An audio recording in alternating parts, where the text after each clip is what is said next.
Salut à tous, bon alors la toute première sortie avec les chaussures 7.0.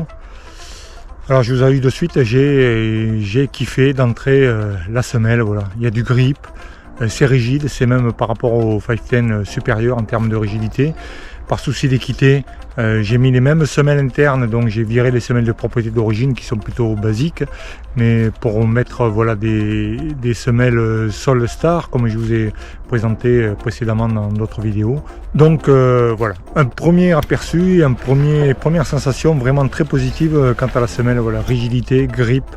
Vraiment sympa. Bon, aujourd'hui il fait 25 degrés, le grand ciel bleu, du soleil, donc difficile de tester ce pourquoi j'ai acheté ces chaussures, c'est-à-dire leur étanchéité.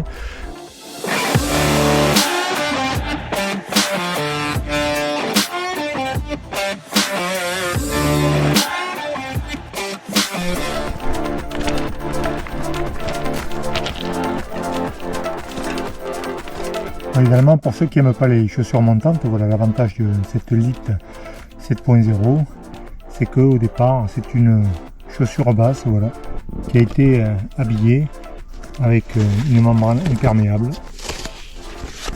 Voilà, il suffit de la lever et qui devient une chaussure semi-montante, voilà, pour les conditions difficiles.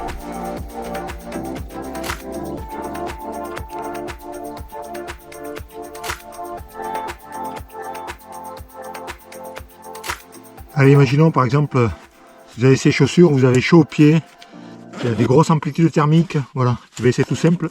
Vous pouvez rouler dans cette config, votre pied est vachement aéré, si vous avez transpiré, ça va aider votre chaussette à sécher. Sur l'Atlas Mountain Race, voilà la première édition, j'ai roulé comme ça souvent en journée. J'avais des Mavic XA Thermo, voilà, qui étaient basés sur le même système. Et la journée, voilà, il y avait des grosses amplitudes thermiques qui faisaient 0 la nuit et puis jusqu'à 35 le jour. Donc voilà, la nuit on roule fermé pour s'isoler, garder le pied au chaud. Et la journée, si on veut s'aérer, on peut ouvrir comme ça la chaussure ou la laisser tout simplement ouverte et ça permet une meilleure évacuation de la transpiration.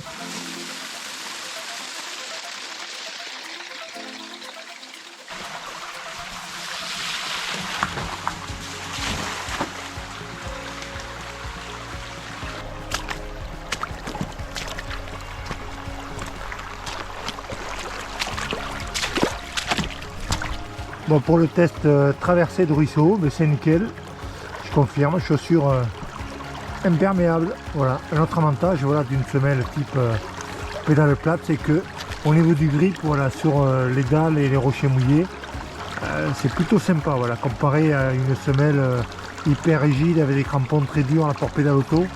Ce côté-là, c'est un peu plus sécure. Bon, alors que dire de ces chaussures donc après un test de quelques centaines de kilomètres? Mais tout d'abord, c'est une très bonne surprise. Voilà. Pour moi, la référence c'était les Adidas 510 Tri Cross en Gore-Tex. Et là, je dois dire que ces chaussures détrônent les 510 pour deux raisons principales. D'une, c'est que la semelle est peu rigide. On sent pas du tout la pédale. Il y a un très bon grip. Voilà, on voit que c'est des spécialistes et quand même de la chaussure descente pour pédale plate. La semelle est vraiment nickel. L'étanchéité, il n'y a rien à dire. J'ai roulé pour aller au boulot avec un pantalon Gore-Tex ou des trompes d'eau. Il n'y a pas eu de souci. La chaussure est imperméable. J'ai marché dans le ruisseau également. L'eau ne pénètre pas. Alors ça reste un essai courte durée. Donc je ne connais pas la durée de vie de cette membrane, ni la durée de vie du zip, voilà, qui semble solide mais qui peut avoir des faiblesses. Ça fait quelques semaines seulement que j'ai les chaussures, donc je ne peux pas me prononcer là-dessus.